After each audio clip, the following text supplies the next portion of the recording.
সুপ্রিয় শিক্ষার্থীবৃন্দ, আজকের টিউটোরিয়ালে আমি আবুল হাসান সবাইকে জানাচ্ছি সালাম ও শুভেচ্ছা। আজ আমি তোমাদের সামনে যে বিষয়টি নিয়ে আলোচনা করব তা হচ্ছে কিভাবে সহজে টেন্স শেখা যায়।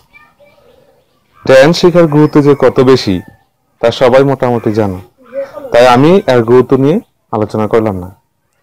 সরাসরি আমরা আমাদের আলোচনায় চলে যাই। আমি টেন্স শেখার টিউটোরিয়ালকে 10টি সাব লেসনে ভাগ করেছি। আজ আমি শুধু টেন্স শেখার সূচি নিয়ে আলোচনা করেছি। পরবর্তীতে প্রতিটি পার্টের বিস্তারিত ভিডিও টিউটোরিয়াল দেব ইনশাআল্লাহ।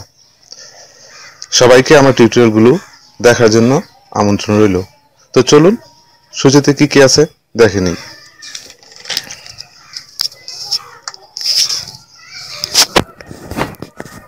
আমরা প্রথম পার্টে যে জিনিসগুলো দেব তা হচ্ছে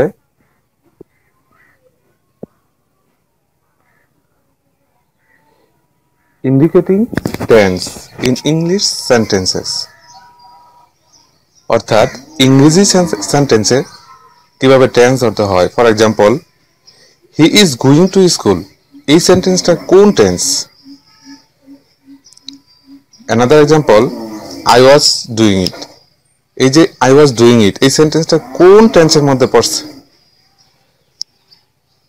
নেক্সট পার্টে আমরা আলোচনা করব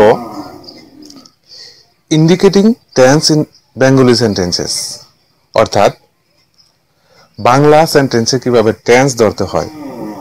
তো একটা উদাহরণ দেওয়া যাক, সে প্রতিদিন স্কুলে যায়। সে প্রতিদিন স্কুলে যায় এই বাক্যটা কোন টেন্স তা নির্ণয় করা।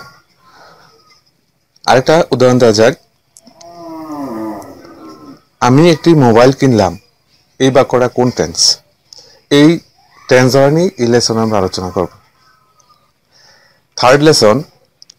থার্ড লেসনে আমরা দেখাবো নাম্বার কি, নাম্বার কত প্রকার, পার্সন কি, পার্সন কত প্রকার, সেন্টেন্স কি, সেন্টেন্স কত প্রকার, বিস্তারিত নিয়ে আলোচনা করব। কারণ টেন্স ভালো করে পারতে হলে এই সমস্ত জিনিসগুলো ভালো করে জানতে হবে। চতুর্থ পার্টে আমরা শিখব ভার্ব কি, ভার্ব কোথায় বসে, ভার্ব চেনার উপায়। সাবজেক্ট কি, সাবজেক্ট একটা সেন্টেন্সের কোথায় বসে, সাবজেক্ট চেনার উপায়। অবজেক্ট কি, অবজেক্ট একটা সেন্টেন্সের কোথায় বসে, অবজেক্ট চেনার উপায়। পঞ্চম অংশে আমরা শিখব ট্রান্সলেশন ইন অ্যাসারেটিভ সেন্টেন্স, অর্থাৎ অ্যাসারেটিভ সেন্টেন্সগুলোকে কিভাবে ইংরেজিতে রূপান্তরিত করা যায় এই সম্পর্কে বিস্তারিত থাকবে এই লেসনে। ষষ্ঠ পার্টে থাকবে ইম্পারেটিভ সেন্টেন্স, ইম্পারেটিভ সেন্টেন্সকে বা ইম্পারেটিভ সেন্টেন্সগুলোকে কিভাবে ইংরেজি বাক্যে রূপান্তরিত করা যায়। তারপর সপ্তম পার্টে থাকবে ইন্টারোগেটিভ সেন্টেন্স কি, ইন্টারোগেটিভ সেন্টেন্সগুলোকে কিভাবে ইংরেজিতে রূপান্তরিত করা যায়। অষ্টম পার্টে আমরা শিখব অবট্রাকটিভ সেন্টেন্সগুলোকে কিভাবে ইংরেজিতে রূপান্তরিত করা যায়।